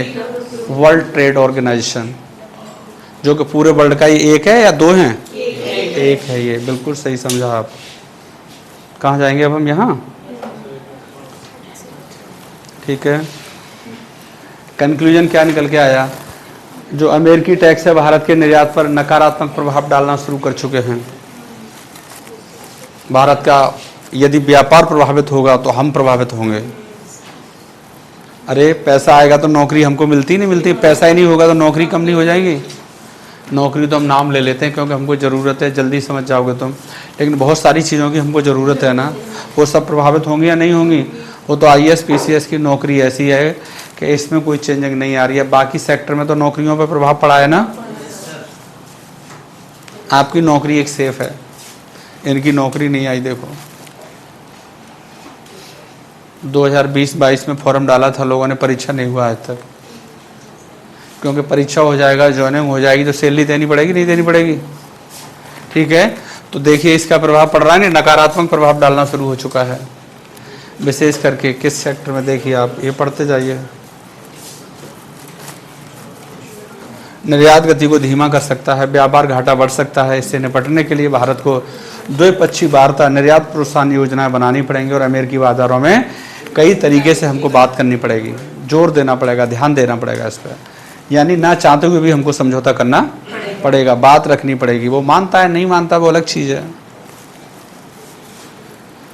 PSC पब्लिक सर्विस कमीशन में किस तरीके से GS पेपर 2 में, GS पेपर 3 में, 1 में, तीनों पेपरों में किस तरीके से सवाल पूछे जाएंगे, क्योंकि GS के 4 पेपर होंगे और GS के 4 पेपर होंगे तो आपने देखा चारों पेपर में क्वेश्चन अलग अलग तरीके से होंगे। यही सवाल है, यही टॉपिक है, लेकिन तीनों पेपरों में किस तरीके से क्वेश्चन पूछे जा सकते हैं। GS पेपर 2 भारत अमेरिकी व्यापार संबंध, WTO के नियम और व्यापार में विदेश नीति। छाप दो क्वेश्चन को, सामान का नाम नहीं खुलवा रहा है उस समय, एट ए टाइम जो प्रोसेस रनिंग में है उससे रिलेटेड छाप दो, फाइल आपको मिल जाएगी, पढ़ लेना कहाँ कहाँ असर हो रहा है। हर साल नया कुछ चेंज होगा, लेकिन सोच अभी से बनानी पड़ेगी आपको। सोच अभी से बना लोगे तो रिलेटेड टू जो इंसिडेंट हो रहा है वही डाल दोगे, बस वही चिपकाना है, कुछ करना ही नहीं है आपको। बस ये समझ लो कि इस पे असर कैसे पड़ता है। इसीलिए हमने ये भूमिका बनाई थी पूरी। अरे व्यापार तो मीट का भी हो रहा है, व्यापार तो चने का भी हो रहा है जो खेत में पैदा हो रहा है, मूंगफली का भी हो रहा है। पीसीएस में पूछ लिया था मूंगफली सबसे ज़्यादा भारत में कहाँ पैदा होती है, अभी कोई मतलब है बताने का? अरे एसडीएम को कोई मतलब है? लेकिन बतानी पड़ेगी, जानकारी होनी चाहिए। आप भारत के ऐसे प्रदेश में जा रहे हैं जहाँ मूंगफली पैदा हो रही है, तो उस कृषि को बढ़ावा देना है आपको। सरसों कहाँ पैदा हो रही है, कपास कहाँ पैदा हो रहा है, बाजरा कहाँ पैदा हो रहा है, आपको जानकारी होनी चाहिए। खाद की किल्लत कहाँ है, रिलेटेड टू डिप्टी कलेक्टर को पता होना चाहिए। गुजरात में सबसे ज़्यादा मूंगफली होती है। मोटे अनाज सबसे ज़्यादा कहाँ पैदा हो रहे हैं आपको पता होना चाहिए, क्योंकि कलेक्टर बन के आप राजस्थान भी जा सकते हो। पानी की किल्लत कहाँ है सबसे ज़्यादा, राजस्थान में है। इंदिरा गांधी नहर कृत्रिम तरीके से आर्टिफिशियल कैनाल कहाँ बनाया गया है, जो कि पूरे भारत की नहीं पूरे एशिया की सबसे बड़ी नहर है। कैसी, नेचुरल या आर्टिफिशियल? आर्टिफिशियल। क्यों बनाई गई आपको पता होना चाहिए। वहाँ तक पानी पहुँचाना सब जगह, क्योंकि भारत का एकमात्र ऐसा राज्य राजस्थान है जो मानसून से वंचित हो जाता है। मानसून पहुँचते पहुँचते राजस्थान के क्षेत्र को छोड़ के निकल जाता है। नाराज है?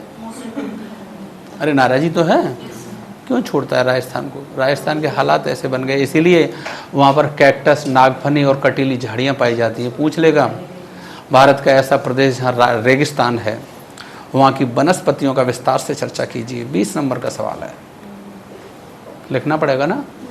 क्यों है रेगिस्तान, किसकी वजह से है, और उसकी वजह से वहाँ क्या प्रोडक्शन होता है, तो आपको धीरे धीरे सीखना पड़ेगा ना। एक बार क्वेश्चन रखोगे पहली बार में तो सही होगा नहीं, पहले डिटेल सेट माइंड में करनी पड़ेगी आपको। अच्छा राजस्थान है, इसके लिए राजस्थान भारत के कौन से पार्ट में ये जानना पड़ेगा। अच्छा मानसून वहाँ से क्यों हटता है, कहाँ से घुसता है, कहाँ एंड होता है, कौन से महीने में आता है, जब बारिश कहाँ करता है। उसके बाद में रेतीला क्षेत्र क्यों हो गया, पानी की वजह से हो गया। और रेतीला क्षेत्र होगा तो उसमें गेहूँ नहीं होता, जौ नहीं होता, आम की फसल नहीं होती, गाजर की फसल नहीं होती, क्या होती है, लाहा, सरसों, मोटे अनाज, ग्वार, मक्का, ये पैदा हो रहे हैं। कैक्टस झाड़ियाँ पाई जा रही हैं, नागफनी पाई जा रही है, छोटे छोटे कटीली कैक्टस पाई जा रही है। इसका प्रभाव क्या है, क्षेत्र में सर्वाधिक बड़ा है राजस्थान, आपने देखा होगा, या सबसे छोटा है, सर्वाधिक बड़ा है। रेगिस्तान है, डिजर्ट एरिया है, वहाँ ये भी पता होना चाहिए वहाँ का इम्पोर्टेंट पशु कौन सा है, किस तरीके से सर्वाइव करता है। अब ये सब आपको पता चल गया, मानसून कैसे बच के निकल गया। पूछ ले ससुरा, कुछ भी पूछेगा, क्या फर्क पड़ता है।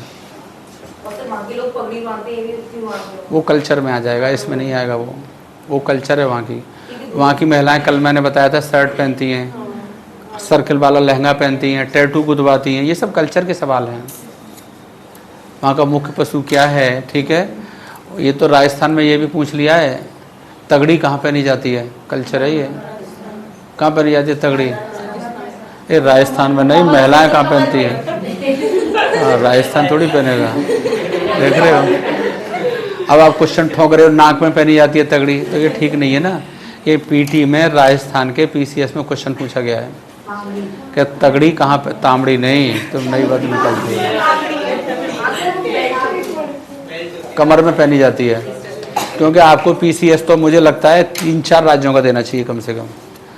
अब मान लो तुम एसडीएम राजस्थान में हो गए, भरतपुर की एसडीएम हो, क्या बुरा है, कुछ बुरा है क्या? 10 साल में आईएएस हो जाओगी, चेंज होकर कहीं भी डीएम हो जाओगी। राजस्थान पीसीएस आपको कौन कौन सा देना चाहिए, एक ही तैयारी है, खाली केवल कल्चर अलग पढ़ना है, बस स्पेशल स्टेट पढ़ना है आपको। राजस्थान दे सकते हो इसी तैयारी से, यूपी तो दोगे ही दोगे, मध्य प्रदेश दे सकते हो, उत्तराखंड दे सकते हो। अच्छा उत्तराखंड में आप डिप्टी कलेक्टर हो गए तो कैसा है, कितना अच्छा प्रदेश है यार उत्तराखंड। तो देहरादून के एसडीएम हो गई आप, तो क्या बुरा है बताओ, कुछ बुरा है। देहरादून, हरिद्वार, ऋषिकेश, नैनीताल, कैसा है ये, यहाँ उम्र ज़्यादा है लोगों की, जीवन जीने का स्टैंडर्ड बहुत अच्छा है, ठंडा प्रदेश है। ठंडे प्रदेशों में व्यक्ति का परफॉर्मेंस बेटर होता है गर्म प्रदेशों की अपेक्षा। व्यक्ति की सर्वाइव लाइफ में प्रॉब्लम कहाँ आती है, गर्म प्रदेशों में, ठंडे प्रदेशों में, गर्म प्रदेशों में। गर्म प्रदेशों के लोगों को रेस नहीं लगानी चाहिए, घुटने बेकार हो जाते हैं।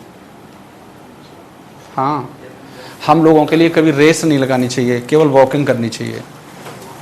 लेकिन लोगों को जानकारी नहीं है, जिम में दौड़ रहे हैं ट्रेडमिल पे पेल के, लड़कियां दौड़ रही हैं। हाँ, तो आप एमपी, राजस्थान, छत्तीसगढ़, बिहार, अभी बिहार में चुनाव होने जा रहा है कल परसों, कब होगा? नवंबर में होगा। वहाँ का सीएम पद का दावेदार है तेजस्वी। उन्होंने ये कहा जिसके हाथों में डिग्री होगी हम सबको नौकरी देंगे, ये वादा किया घोषणा पत्र में। बिहार का डीएसपी अच्छा होता है, बिहार की नौकरी अच्छी है। बिहार में पटना मिल जाए आपके लिए कितना अच्छा है बताइए, पटना तो अच्छा शहर है। एसडीएम उत्तराखंड हो जाए आप, क्या बुरा है? डिप्टी एसपी उत्तराखंड हो जाए, क्या बुरा है? राजस्थान हो जाए, एमपी हो जाए, छत्तीसगढ़ हो जाए, हरियाणा हो जाए। हरियाणा देना चाहिए। हरियाणा कितना मालदार प्रदेश और अच्छा प्रदेश है, नहीं है? अच्छा प्रदेश है। आसपास के जो राज्य हैं, दूसरी बात छोड़िए, आपको नौकरी नहीं करनी है, आपने राजस्थान का पीसीएस का मेंस लिख दिया तो उसका अनुभव यूपीएससी में काम आएगा नहीं आएगा? आपको पता चल जाएगा मार्किंग कैसी होती है। मैंने ऐसे लिखा था तो मुझे इतने नंबर मिले थे, तो उसी पैटर्न को आप सुधार के यूपीएससी में नहीं लिख दोगे? जानकारी का पुलंदा बना दूंगा पूरा, और आप कहोगे कि अब ये निर्णय लेना है। अरे जाना ही तो है परीक्षा देने, क्या हो गया? जाना चाहिए ना। आउटिंग तो होनी चाहिए हमारी, नहीं होनी चाहिए? आउटिंग होनी चाहिए। अब मान लीजिए इंटरव्यू आपको इसका उत्तराखंड का देने को मिल गया, तो इंटरव्यू में कैसे क्वेश्चन पूछे जाते हैं, फेस कर लिया ना आपने इंटरव्यू बोर्ड, और फिर आप आईएएस का इंटरव्यू दें, तो बताइए फ़ायदा होगा या नहीं होगा? 100% बेनिफिट होगा आपको। उसमें मेंशन होके जाएगा इंटरव्यू फेस्ड उत्तराखंड, तो सामने वाला आपको मार्किंग ज़्यादा देगा, वेटेज आपको हल्के में नहीं लेगा, ऑलरेडी मार्क्स ज़्यादा देगा। उसका फ़ायदा होता है, बेनिफिट होता है, कई मार्क्स आपको ज़्यादा मिलते हैं।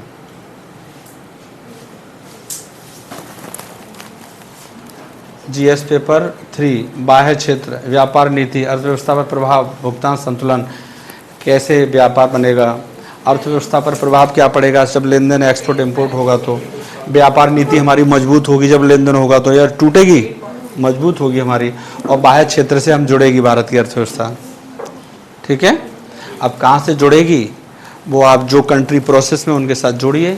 ये पेपर 3 है। पेपर 1 ग्लोबलाइजेशन, यानी पूरी वर्ल्ड लेवल की अर्थव्यवस्था। ठीक है, भारतीय अर्थव्यवस्था पर उसका प्रभाव, यानी जो अन्य अर्थव्यवस्था है उसका भारतीय अर्थव्यवस्था पर क्या प्रभाव है। बहुत सारी चीज़ें हम लेते हैं, बहुत सारी चीज़ें देते हैं।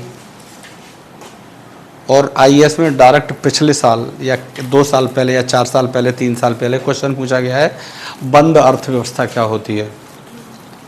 एक बार पूछा गया खुली अर्थव्यवस्था क्या है। अब बताओ, ये सब नहीं बना पाओगे सवालों को।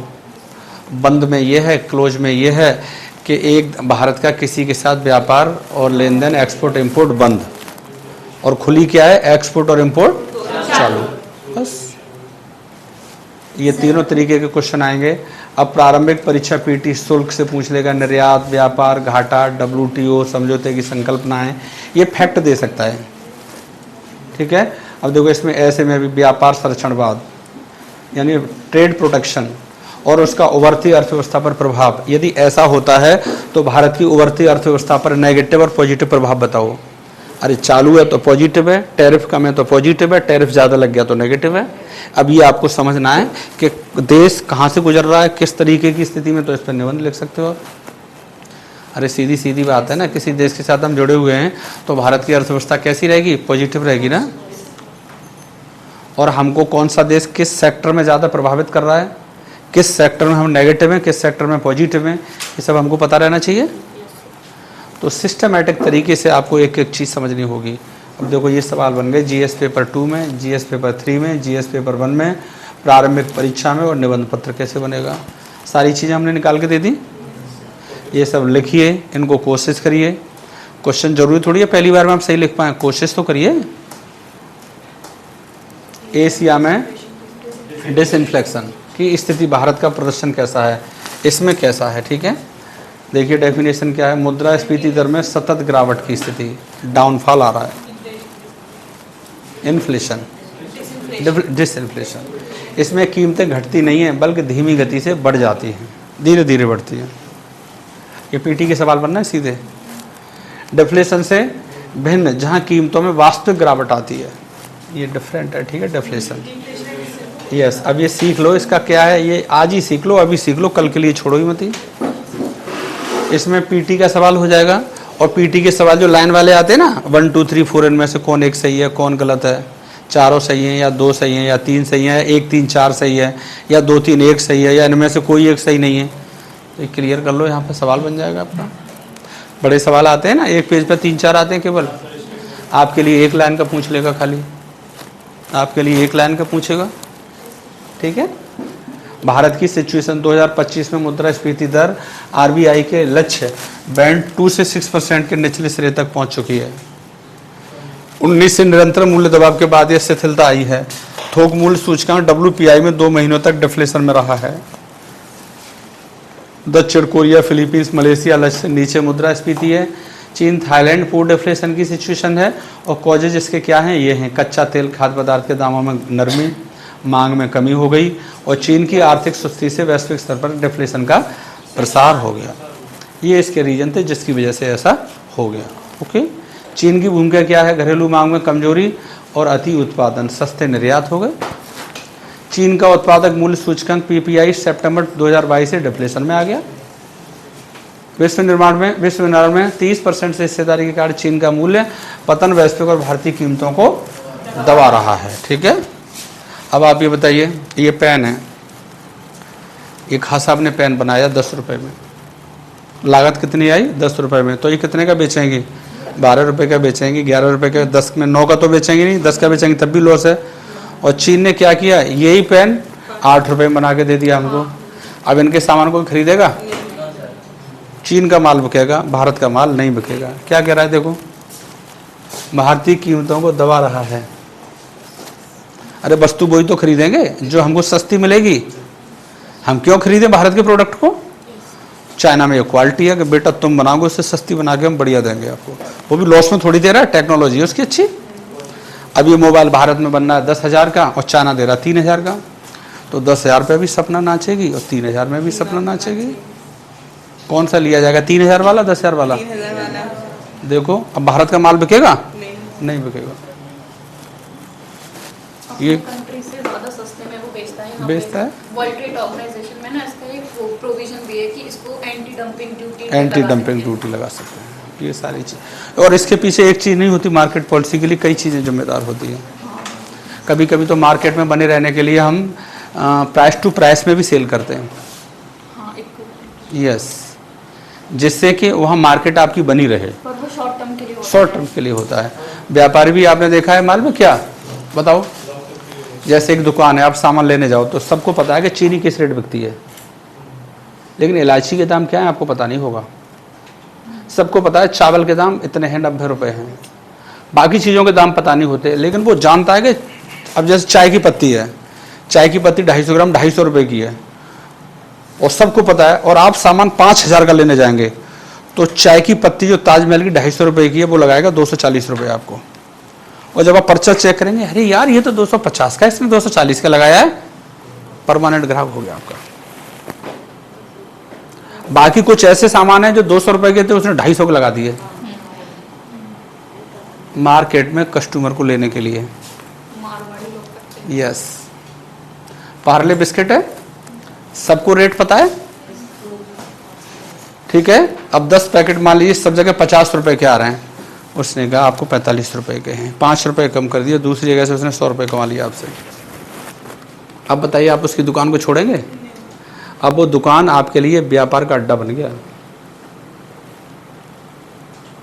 जो चर्चित वस्तुओं के दाम होते हैं ना, अब जैसे कुछ पेन है 5 रुपए के आते हैं, आपने देखा होगा, सबको पता है, उनके रेट कभी ना बढ़े ना घटे, लेकिन जब आप नई जगह लेने जाएंगे तो हो सकता है वो पेन आपके लिए 9 रुपए के लगा दे, फिर आप उसी दुकान पर जाओगे चाहे 10 रुपए का तेल ज़्यादा फूंक दो। ऐसे बेवकूफ़ लोग बहुत हैं, तेल 20 रुपए का फूंक जाए, फ़ायदा 10 रुपए का हो। अब तुम क्या कर रहे हो, रेत में से क्या निकाले हो, तेल निकाल रहे हो, और रेत में से तेल कभी निकलेगा? नहीं निकलेगा। मार्केट में बहुत लोग ऐसे हैं जो 2 रुपए के मुनाफे में 20 रुपए खर्च करते हैं। सच्चाई है ये।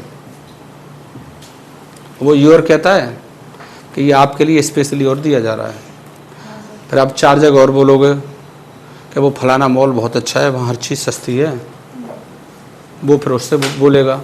क्या बन गया ये? चेन बन गया। दिल्ली की कोचिंग आपने देखी है? दिल्ली की कोचिंग आपने देखी है? हर बार जब रिजल्ट आता है तो बहुत सारे बच्चों को छापती हैं मैगजीन में, अखबार में। नहीं छापती? बहुत सारे फोटो छपे होते हैं। IIT का रिजल्ट आता है, नेट का रिजल्ट आता है, नीट का आता है, सबके फोटो छपते हैं, आपने देखा होगा। वही फोटो सब जगह छप रहा है, इनके यहाँ भी छप रहा है, इनके यहाँ भी छप रहा है, इनके यहाँ भी छप रहा है। मतलब एक बच्चे ने सब जगह तैयारी कर ली। अब वो दिख रहा है एलन कोचिंग के इतने बच्चे, ओ यार एलन, चलो एलन, समझ गए? इसी तरीके से विश्व लेवल पर WTO में मार्केट की प्रतिस्पर्धा है। कच्चे तेल एक कंट्री दे रहा है कि इस रेट में ले लो, दूसरा वही कंट्री कच्चे तेल को दूसरे रेट में दे रहा है।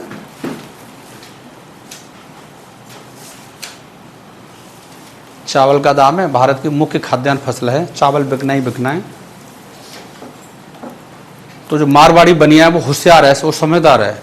100 रुपये बिक रहा है, वो आपको 90 रुपये लगाएगा, क्योंकि रेट पता है ना आपको, चर्चा है ना सबके पास। चीनी का रेट 50 रुपये सबको पता है, 40 लगा देगा आपको, 45 लगा देगा। बाकी भरपाई कहाँ से कर लेगा? अन्य जगह से कर लेगा। आपसे 5 क्लाइंट और मिल जाएंगे उसे।